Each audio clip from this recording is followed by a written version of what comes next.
Welcome to this month's Global Forecast Update from the Economist Intelligence Unit. My name is Felix Delbrück. I'm the Director of Country Risk at the EIU. And with me here today I've got John Ferguson, Director of Global Forecasting, and Agathe L'homme, Lead Analyst for North and South Korea. And today we're going to talk about a crazy month in international politics. On the one hand, we have had an unprecedented meeting between Donald Trump and the leader of North Korea, Kim Jong-un. On the other hand, we've also had an extremely acrimonious G7 meeting, which has highlighted just how bad relations have got between the US and its traditional allies. And meanwhile, trade relations and trade tensions have continued to escalate on all fronts. So the US has expanded its tariffs on steel and aluminium on the EU, on Mexico, on Canada, which were all previously exempt, and of course the US has continued to up the ante on China as well. Before we talk about trade, Agathe, let's start with North Korea. So Donald Trump, you've just published a white paper on the North Korea summit. What brought Kim Jong-un to the table? I think I can turn around that question and say what brought Donald Trump to the table. Because really we went from fire and fury to handshake and maybe soon to a hamburger meal, who knows. So I would like to highlight three important factors. And it's hard to distinguish which one was the most important, but you have the US, North Korea and South Korea. They were all really important in getting us to that summit. So the US, you had the policy of maximum pressure. They really ramp up UN sanctions, US sanctions, and they tried to cut down all the routes for money-making activities for North Korea. So that really participated, and they really helped by having China enforce these sanctions. And with China accounting for more than 90% of the trade of North Korea, that had an impact. It's hard to measure, but it really had an impact. North Korea, for Kim Jong-un, he came to the summit in a position of strength. He completed total nuclearization, according to North Korea. They had a successful 6 nuclear tests and also long-range missile testing in late 2017.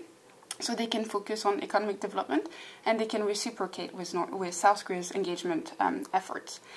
And that leads me to South Korea, that really played a major role in having the summit happen by keeping the summit on track, by having the President Moon Jae-in really support engagement from a really long time, and also since he's been elected president in May 2017. So those three factors really put us in that situation. So beyond being an icebreaker, what, if anything, do we think that this summit has achieved? Apart from having the engagement momentum continuing, it's really hard to say. It really remains to be seen. The joint statement that emerged from the summit is really light on details. Apart from having an agreement on principle on denuclearization, there's no clear next step towards complete, verifiable, and irreversible dismantlement of the nuclear program. So, more worryingly, we also have a major concession that was made by Donald Trump on stopping joint military exercises with South Korea. And we don't really see so far a clear major counter-concession from North Korea. So what has been achieved? Well, not much. We don't really have bridged the gap in expectations between the US and North Korea on denuclearization. So we'll need more talks. And a major achievement that maybe was not expected by the US, but was clearly sought after by North Korea, was likely easing in sanctions. That's already visible on the Chinese side and also on the South Korean side, so we might see some of that happening in the short term. So still lots of open questions, still lots of room for disagreement. What if the talks break down from here? What would be the next steps then? Yeah, that's a very likely scenario for various reasons, because as I mentioned, there's no the gap between the expectations on the US side and North Korean side have not been reconciled really. So we could go back to pre-summit situation, pre-engagement, with really a lot of aggressive rhetoric on the US side and also on the North Korean side. and we could have talks again of military strikes, and that would worry again the US allies in the region, South Korea and Japan, and we'd also be stuck in the same situation with the horrific cost of a military action in the region. So that is still, in our view, not that's still a very low scenario that we would have military action. Could we go back to maximum pressure? That will also be difficult. Why? Because, as I mentioned, we already have a breakdown in the united front on sanctions, with China and South Korea really pushing for an easing. So reverting to maximum pressure would also be difficult. So that would leave us with maybe going back to some form of containment, but we would still have engagement pushed for by China and South Korea.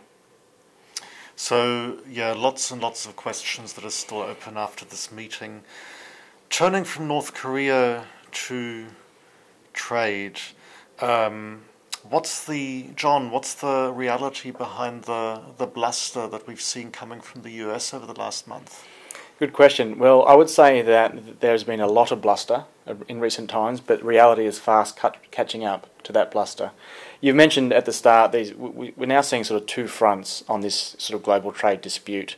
One relates to the steel and aluminium tariffs, and as you said, allies like Mexico, Canada, and the EU were not given their continued exemption from those tariffs. But also the other major one for us is the US-China trade dispute. So let me start by telling you all what we currently have expected and anticipated in our numbers, and then we'll talk about the risks on both of those fronts. So we saw the Trump administration confirm that they will go ahead with tariffs on around $34 billion worth of Chinese goods. And then they've paused a further $16 billion, but then that may come in after some more comment from the public. We were sort of expecting the majority of that $50 billion worth of tariffs to come into effect. So, we're expecting inflationary pressures in the US and also in China. For our US forecast, we've taken a tenth off our US GDP growth forecast for 2018. And when we look at global trade growth overall, we're only expecting around 4% this year, which compared to other organisations, that's really quite pessimistic. So that's the current situation that we're in with the trade dispute, but things can get much worse. So how close are we to a genuine trade war? Does it make sense to talk in those terms just yet? It's getting closer. We've raised our risk of a global trade war to above 40%, and for us, once it goes higher than that, over 50% becomes our central forecast. So we're absolutely inching closer because of these two fronts that we just mentioned a minute ago. But let me just mention a few things that are important when we consider the outlook for our trade forecast here. The pause on the $16 billion worth of tariffs on Chinese goods is really interesting there from the US side of things. And basically that's one of the first signs that the Trump administration, has had to think about the effects on US consumers and US business. So that's why they didn't go ahead with the full $50 billion, because they need to consider, and they've said this themselves, the extra $16 billion would actually have a greater impact on supply chains and a greater impact on consumers. So that's why the pause is there. So that, for us and to me, starts to show that the administration is at least aware that imposing tariffs is actually really quite difficult. So Trump has come out and said he could go on and apply tariffs to a further $200 billion, and then he said another $200 billion. So we could have tariffs on a further $400 billion. But as we've seen with these $16 billion worth of goods that they're trying to target, imposing tariffs is going to become increasingly difficult. And that is because of the nature of sort of supply chains that we see in the world today. There was some interesting work done by the Peterson Institute which showed that the majority of goods targeted in the sort of first list that the US is moving ahead with are intermediate goods. So these are goods that people might call parts of things. And what Peterson Institute found was that the majority of those goods are not produced by Chinese firms, but non-Chinese firms, so multinationals. So and a lot of that stuff will come back to US firms located in the United States for further processing. So this is actually going to hurt the competitiveness of US industry and US businesses. And the further the Trump administration tries to go along with tariffs, they're going to put more and more pressure on those supply chains and US businesses. But also, they'll find it increasingly difficult to avoid consumer goods. all the things that we all use, phones, computers, all that sort of stuff. So imposing more tariffs is going to become increasingly difficult for the Trump administration. I think I should also mention the political pressure that we expect to build over the next 6 months. So supply chains the way they are in the world right now, we expect the business lobby to really increase pressure over the next 6 months on the Trump administration. But what we're also seeing and also expecting is a lot of political pressure. So because of the sort of application of those steel and aluminium tariffs to many countries, we're now seeing somewhat of a coordinated response from the rest of the world. And it's almost like they're sharing notes. A lot of countries in their retaliation against the US and against the Trump administration are focusing on agricultural goods. And they're doing that deliberately because they're trying to impose a political cost on the Trump administration. And we've done a little exercise here at the EIU, and we've added up, if all of those countries move ahead with those tariffs, and we add it to the tariffs we expect China to respond to from what I just said a minute ago, we can possibly get up to around $80 billion worth of US goods that could be impacted by tariffs over the next 6 months from United States trading partners. And that's starting to get a pretty big impact on US exporters. So we're expecting both political pressure and economic pressure from the business community to start to have an impact on the Trump administration over the rest of the year. So the risk of a global trade war has risen, but there are some areas where we think that it might curtail his behaviour. But I should finish by saying that the divide between US and China is pretty big, particularly in the areas of intellectual property and technology transfer. And even if the sort of tariff impositions slow down or pause later in the year or early next year, we actually expect this trade dispute to go on for a lot longer than that. And in a way, the focus will probably shift more to non-tariff measures, and with both sides making it harder for each other's firms to do business in those countries.